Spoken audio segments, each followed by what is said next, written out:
Robin Cornell was born on November 30th, 1978, in Florida. She had an older sister and a devoted mother, Jan, who had been raising both girls on her own because their father was not actively present in their lives. When Robin turned 10, they relocated to a town called Cape Coral. Jan secured a job at a nearby hospital and found a home just a short walking distance from her workplace. Her older daughter had left to pursue her studies and moved out, so it was only Jan and her younger daughter living together. Robin genuinely enjoyed this town. She quickly made friends at her new school, joined several sports teams, and smoothly adapted to her new surroundings. During her free time, Robin loved venturing into nature with her friends, and above all, she adored animals. On one occasion, she discovered an injured bird, brought it home, and cared for it until it recovered enough to fly again. Jan was also pleased with their move. She had secured a stable job and met a man named Donald, and the two began dating. Since the birth of her daughters, she had dedicated all her time to looking after them and working, so she was glad to finally have the opportunity to focus on building her own personal life. At the hospital, Jan also met a woman named Lisa, and over time, they became very close friends. In early May 1990, Jan suggested that Lisa move in with them because it was difficult for Lisa to afford renting a place on her own. Jan was also glad to share the rent. They had more than enough space. Their complex was made up of 2-story townhouses, and there was an extra room available for Lisa. Eventually, Lisa moved in. She immediately formed a good connection with Robin, who was 11 at the time, and even agreed to babysit her whenever Jan was working. On the evening of May 9th, a week after Lisa had moved in with them, Jan planned to visit Donald so they could watch a game together. At first, she considered canceling these plans because she felt uneasy about asking Lisa to watch Robin for the entire evening. But Lisa assured her that it was no problem at all, and that she would be glad to spend time with her. So, Jan headed to Donald's house, leaving Robin in Lisa's care. She intended to come back in a few hours since she had an early shift at the hospital the following morning. However, she unintentionally fell asleep while watching TV. Jan woke up at around 3 a.m., got ready, and drove back home. When she reached her front door, she was surprised to discover that it was locked with both locks. This was unusual because she had told Lisa that she only had the key for the top lock. As she attempted to unlock the door, she heard footsteps inside and assumed her friend was coming to open it for her. But the footsteps quickly faded, so she knocked several times. When no one responded, Jan chose to go around to the back of the house to try entering through the sliding door. When she got there, she noticed the sliding door was slightly open. Considering that it was 4 a.m., the house was dark, and no one had answered her knocks, she became extremely worried. She tried to reassure herself, thinking that perhaps Lisa had forgotten to close the door after letting her cats out.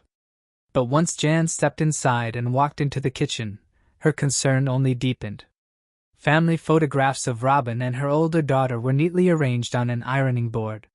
These pictures usually hung on the living room wall, so Jan was completely confused. She could not think of any reason why Lisa or Robin would remove them and place them there. In addition, the house was in chaos. Various items were scattered around and broken, implying that something terrible had taken place. Jan went upstairs to her daughter's room and was confronted with a devastating sight. Robin was lying face down on the floor beside her bed, covered in bruises, with some of her clothing pulled down. Jan rushed to her daughter and immediately realized she was dead because her body felt cold. Despite this, Jan was in shock and unable to accept what she was seeing. She called for an ambulance and tried to revive Robin, even though deep inside she understood it was already too late. While the ambulance was on its way, several neighbors were awakened by Jan's loud cries. She was overwhelmed by grief, shouting for help and attempting to alert other residents of the complex. The police were the first to arrive at the scene. They went upstairs to Robin's room and confirmed that she was dead. But that wasn't everything. In another room, officers discovered the body of 32-year-old Lisa on the bed. She also had visible bruises, and both bodies were handed over to medical examiners for detailed examination. Detectives began their investigation and quickly uncovered the first clues. There were multiple cigarette butts inside the house that didn't belong to either Lisa or January.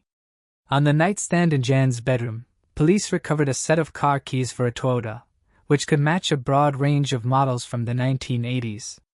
It appeared the perpetrator had either unintentionally left them behind or had done so deliberately for some unknown reason. Detectives also concluded that the perpetrator had taken a shower after committing the murders to wash away the blood, as it was still wet.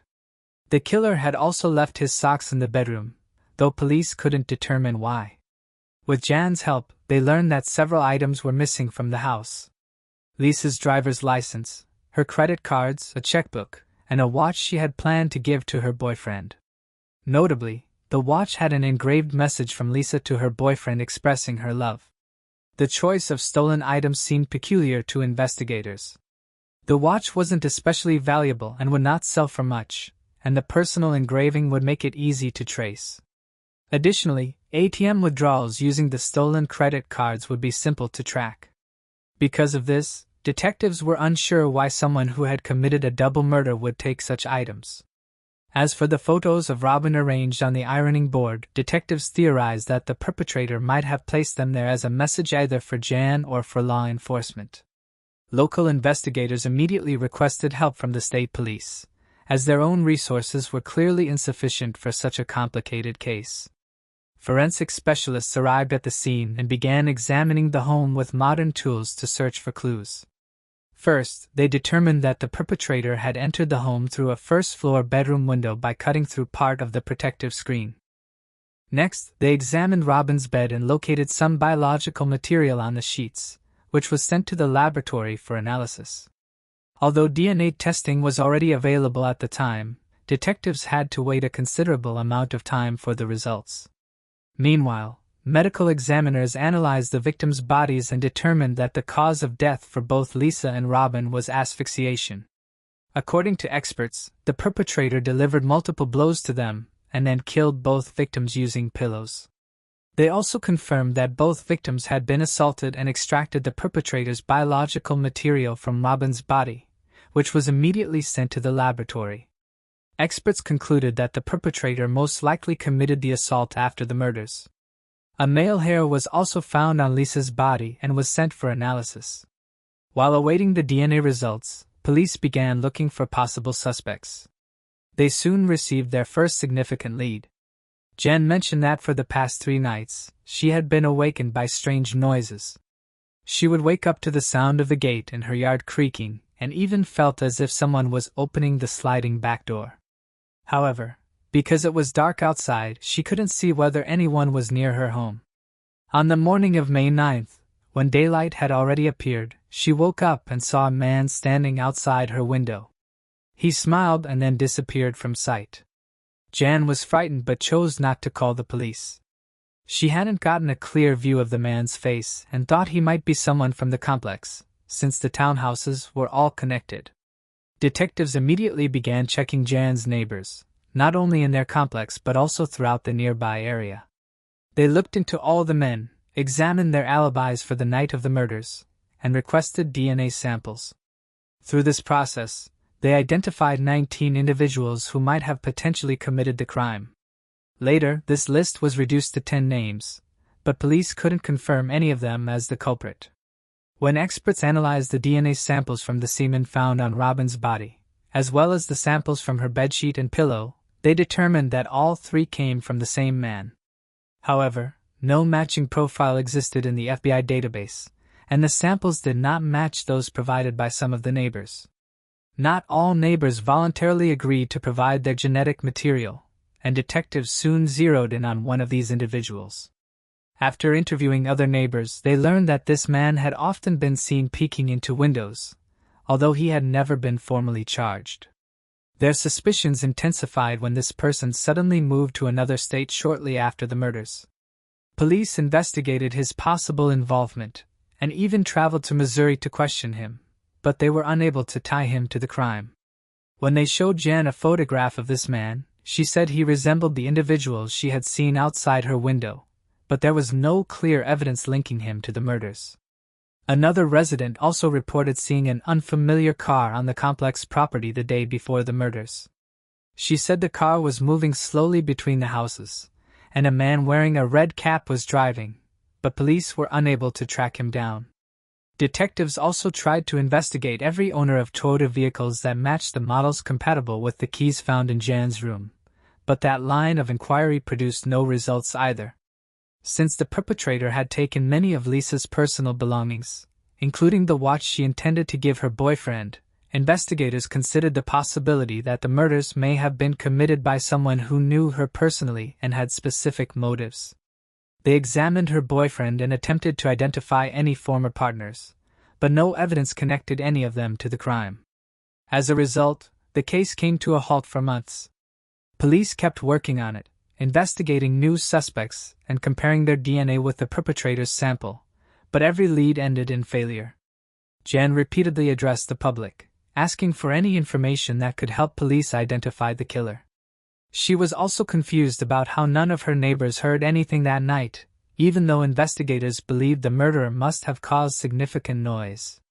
The murders of Robin and Lisa were featured on national television, which brought in hundreds of tips, yet none resulted in a breakthrough. Approximately 1 year after the murders, police identified a new suspect. A 27-year-old man living in the same area confessed to killing 3 different people over a span of several years. He also claimed that if he were not in prison for life, he would kill again. Detectives working on Lisa and Robin's case investigated him, but he was found to have no connection to their murders. After that, there was no progress for many years. Jen occasionally gave interviews to local reporters, expressing hope that the killer would one day be found. Police also stated that they had not abandoned the investigation, but they simply didn't have new leads. In 2005, 15 years after the murders, the case was reopened. This time, the police department assigned funding for one detective to work solely on the case for 6 months. However, despite extensive efforts, the detective was unable to get any closer to identifying the perpetrator. Over the following years, there were no developments, but in August 2016, everything unexpectedly changed. Police in a nearby town located only about 6 miles from Jan's complex arrested a 54-year-old man who had attacked his adult son with an air rifle. Although the son wasn't seriously harmed, the law required the suspect to provide a DNA sample for the database. Once his DNA profile was entered into the system, detectives working on Lisa and Robin's case received the long-awaited match. The man's DNA perfectly matched the 3 semen samples from the crime scene. His name was Joseph Ziller. Investigators immediately requested a fresh DNA sample from him so experts could directly compare it with the 3 semen samples that were still stored in evidence. Since he was already in custody, his consent was unnecessary, and the sample was quickly sent to the lab. After conducting the analysis, they confirmed a complete match, establishing that the semen found on Robin's body and bed belonged to him. Joseph, who was 28 at the time of the murders, had an extensive criminal record, mostly consisting of minor offenses. Police learned that only 2 months after Lisa and Robin were killed, he had been arrested for selling stolen goods and possessing an illegal firearm. He was sentenced to a short time in prison, but at that time, the law did not require DNA samples to be taken from people convicted of such crimes. Joseph had never been a suspect in the case and hadn't even been mentioned in any of the case files. At the time of the murders, he had been living in a nearby town, and detectives were simply unaware of him. Shortly after the match was discovered, Joseph was arrested, and the prosecution announced they intended to pursue the death penalty. Joseph denied his involvement, so he was jailed while awaiting trial. Because his life was at stake, the preparations for the trial took several years. It began on May 8, 2023, nearly exactly 33 years after the murders. With multiple DNA samples linking him to the crime scene and to one of the victims' bodies, Joseph had very little hope of avoiding punishment, and the trial was expected to move forward without complications. However, no one anticipated how Joseph would behave. His conduct and statements in court captured the attention of millions across the nation. The prosecution presented its evidence, mainly relying on the 3 DNA samples. The prosecutor argued that the death penalty was fully justified in this situation. According to him, Joseph's actions were intentional, and he had plenty of time to reconsider. Instead, he systematically killed 2 victims, assaulted them, stole items from the home, arranged Robin's photos on the ironing board, and even took a shower. Joseph displayed no remorse. Since his arrest, he had nearly 7 years in which he could have confessed and eased the suffering of the victims' families, who had waited so long for the trial to begin. But Joseph continued to insist that he was innocent. When it was Joseph's lawyer's turn to speak, he understandably could not present any solid evidence supporting his client's innocence, or refuting the match of the 3 DNA samples. Instead, he argued that Joseph had no motive, implying that someone else must have committed the crime. The lawyer also claimed that, based on the available evidence, the killer must have known Jan and intentionally wanted to harm her. When Joseph took the stand, he put on quite a spectacle. He repeatedly shouted at the jurors, the prosecutor, and even at his own attorneys, yelling insults and giving them the middle finger. When he was asked how his DNA had ended up on Robin's bedsheet and pillow, he abruptly claimed that he had slept with her mother a few months before the crime. He added that it wasn't his fault she hadn't washed her bedding for months and called her a pig. Jan, who had to listen to all of this, stated that she had never seen this man before his arrest and certainly had never brought him into her home. The prosecution called an expert who explained that the semen traces were clearly fresh and that documented evidence supported this conclusion. If the samples had been on the fabric for several months, it would have been obvious during the initial examination. Additionally, one of the samples was recovered from Robin's body, which entirely contradicted the defendant's story. In response, Joseph hurled additional insults at Jan, ignoring his attorney's pleas to behave appropriately. They tried to explain that his behavior was only strengthening the prosecution's case, but he refused to listen. Ultimately, it took the jury only 5 hours to reach their verdict. They found Joseph guilty of the murders, and the court then had to decide on his punishment. Joseph's conduct during the sentencing phase was also unexpected, but more on that shortly. After the guilty verdict, Joseph's lawyers attempted to persuade the court to abandon the death penalty. They emphasized that Joseph had endured a difficult childhood with a very strict father. They also argued that Joseph suffered from mental disorders and should not face such a severe sentence. Additionally, the defense claimed that Joseph had lost his memory in 1998 due to a motorcycle accident. However, experts who had evaluated Joseph's condition for a prolonged period found no evidence supporting these claims. In their assessment, Joseph was fully aware of his actions, capable of planning them ahead of time, and therefore qualified for the death penalty. In late June 2023, Joseph was brought into the courtroom for sentencing. As he walked to his seat, he gestured for his lawyer to come closer and leaned toward him as if to say something, but instead unexpectedly struck his own defense attorney in the head with his elbow, prompting security to restrain him. Despite this dramatic incident, the lawyer chose not to press charges and continued to represent Joseph, although he couldn't shield him from the death sentence that the judge imposed. Joseph was later transferred to prison, where he remains. Jan, along with Lisa's family members, expressed gratitude to everyone involved for helping bring closure to the case. Even though Joseph never admitted guilt, there was no doubt about his involvement in the murders, and both victims finally received justice. It is worth noting that in February 2024, police arrested Joseph's 32-year-old son for possessing illegal materials involving minors, and he now potentially faces prison time. He may even end up in the same facility where his father awaits execution. If you found this case intriguing, make sure to like and subscribe.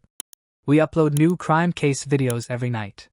Stay tuned, and brace yourself for what's coming next.